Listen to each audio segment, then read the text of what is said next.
President Yoweri Kaguta Museveni Tibwabulwa azzeemu okukikkaatiriza nti tagenda kuttira ku liiso omuntu yenna alimira omuceere mu ntobazi kubanga bano boolekedde okuviirako enseena akabasa.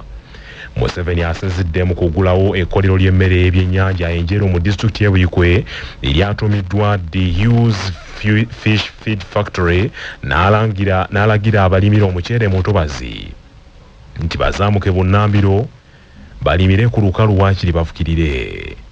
It is a food from Asia, but when the Chinese came here after independence, in good faith, they introduced a rice project in the east of Uganda, which is good. But the problem was that the rice they are growing is grown in the swamp, what they call swamp. Now the problem we have, I don't know what they do in China, how they do it, but here what they call swamp are actually tributaries of the Nile. President Museveni agambye nti bwe yali alondoola enkola ya Paris Development Model yazuula ng'ekimu ku byali bikyasinze okulemesa bannayuganda okwenyigira mu bulimi n'obulunzi naddala obw'ebyennyanja y'emmere yaabyo egula obusanga.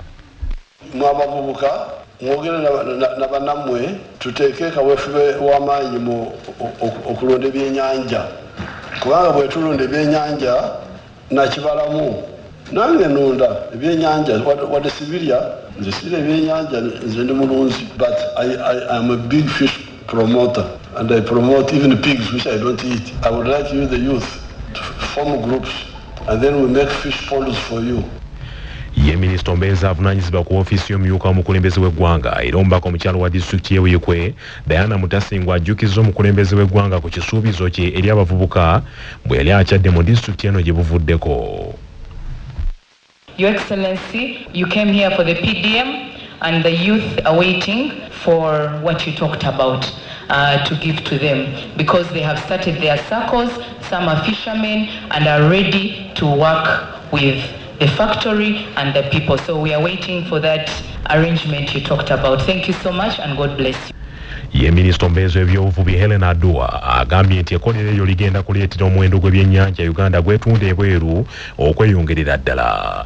Ye Ssenkulu w'ekkolero eryo Bonnet Jenk Welling agambye nti balina essuubi ddala nti ekkolero eryo lyakwongera ku muwendo gw'abalunzi b'ebyennyanja mu Uganda.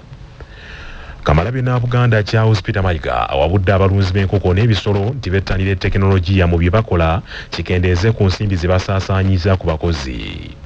Katikkiro abadde asinkanye abalunzi b'enkoko mu ggwanga lyonna abatayibwa ekibiina ekya Poultry Association of Uganda abakiise embuga n'ettu lya bukadde 9 n'okutegeeza Obuganda ku mwoleso gw'abalunzi b'enkoko okugenda okubeera ku kisawe kya Old Kampala. Ate abantu bw'oba oyagala bawona obwavu laba nti bakola ekyo kye balinamu enkizo.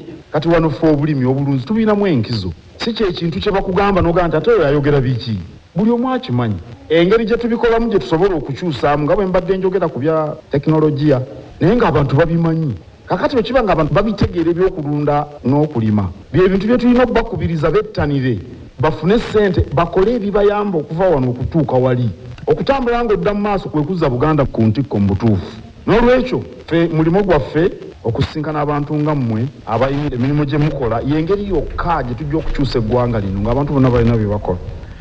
Katikkiro mu ngeri y'emu asabye abalimi n'abali mu bulimu ogw'okulunda enkoko bayigirize abaana emirimu gino nga bakyali bato ddala bafune obukugu obabeezaawo ne mu biseera ebizibu ng'abaatandika emirimu egyo bavuddewo. Abantu abaakulira mu bwavu balina ekizibu kiyitirivu. Bagamba saagala mwana wange aboneebone, mwabayigirize mulina ekizibu ekyo ky'amaanyi nnyo. Watambula mayiro 8 okugenda ku ssomero, omwana wo takyasobola kuyita mu ebyo ebya mayiro 8 naye ate olina okubaako ebizibu by'omuyisaamu ku mirimu ategere bwe bagikola. Obulunzi buno okutojjera obulungi kyandibadde kirungi butambulire mu mirembe egy'enjawulo. Nayogedde ku muzeeyi Agasekalaala yatandika kampuni eno wakati ono mutabani omulabe ebintu abitambuza kitegeeza yamukolamu omulimu era sirowooza nti yamutuukiza ku bwa maneja ate okuba yamukuluusanya n'aveeyo ng'alinnya amadaala kati asobola okutambuza kampuni. Bwe mutayigirize baana bammwe n'abantu be mbeera nabo mirimu gino ne bagyagala omwana muyigirize okubeera mu nkoko. Minisita w'ebyobulimi n'obuvubi mu Bwakabaka Oweekitiibwa Hajji Amis Kakomo agambye nti okulunda mu Buganda kye kimu ku biragiro by'amaaso moogi.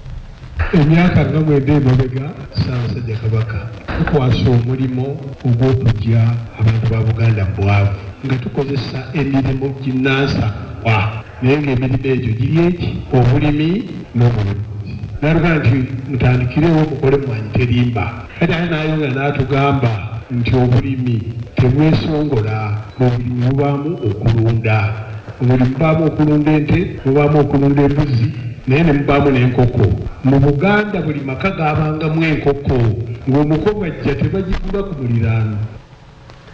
Minisita avubuka emizannyo n'ebitono Oweekitiibwa Ssaalongo Robert Sserwanga yeebazizza abantu ba Buganda olw'okukwata omumulimu kulunda enkoko n'asaba bonna abalina ebirowoozo by'okulunda bettanira abakugu mu by'okulunda. Ssenkungu Peter asaba owandiisi w'omukago ogugatta abalimi abalunzi b'enkoko ogwa Poultry Association of Uganda asabye abantu ba Buganda ne Uganda nti bajjumbire okulunda kubanga kuyamba nnyo mu kugoba obwavu. Neera nga twagala bannayuganda bonna bongere okulunda enkoko. Tutandikidde wano olwaleero nga tukubiriza abantu okwongera okulunda enkoko. Era twagala okwebaza Katikkiro n'Obuganda okutwaniriza n'okweyama okutuyamba okukunga abantu okwongera okulunda enkoko. Enkoko bwerundibwa abantu bonna teriiko bikontana na ddiini, omusiraamu agirunda, atali musiraamu agirunda, n'ababuwanga bazirunda. Badru Wasaggo kulwa kampuni etabuza emmere y'ebisolo n'enkoko eya Lion Pro Uganda Limited alabudde abalunzi ku birungo ebijingirire ebivuluuja katale. Omutima ogwaffe kusomesa balunzi n'okubabangula okubeera nga bafunamu ekyo kye bakola. So tugenda kubeerayo nga tusomesa abalunzi endiisa ey'amagoba abo bayinza okubeera nga bala emmere yaabwe kubanga abalunzi baffe ebiseera ebisinga bafuna obuzibu mu kubala ssente mmeka ze basipendinze mu mmere. Emmere netwala ebitundu 7 ku buli 10 mu costs eza farmers alina okubeera ng'akozesa. Kaakati oba togimanegize bulungi ofuna ebizibu. Ezimu ku kampuni ezikiisa embuga kuliko Yuga Chick Poultry Breeders wamu ne Urban Farmers, Kenchick, Yokuku Beans, Kapal Chicken Era mu Uganda Limited, Quantum Foods, Nutrinova Group n'abalala bangi. Ekibinja ky'abavubuka ab'ekibiina kya NRM kyekubidde enduulu ey'akakiiko k'NRM ak'ebyokulonda. Akakiiko k'NRM akatawula enkaayana z'okulonda okuwakanya obuwanguzi bwa Tang Collins, mutabani wa ssentebe w'akakiiko k'NRM ak'ebyokulonda Dr. Tango Doi, era nga bawakanya okulondebwa kwe nga ssentebe w'abavubuka mu kibiina ky'NRM. Abekubidde enduulu mu kakiiko ako kuliko Otto Wilson, Macklin Natukwasa ne Brenda Kichoncho nga balumiriza nti Collins ono okufuna obuwanguzi buno yeetaba mu mivuyo egy'okulonda.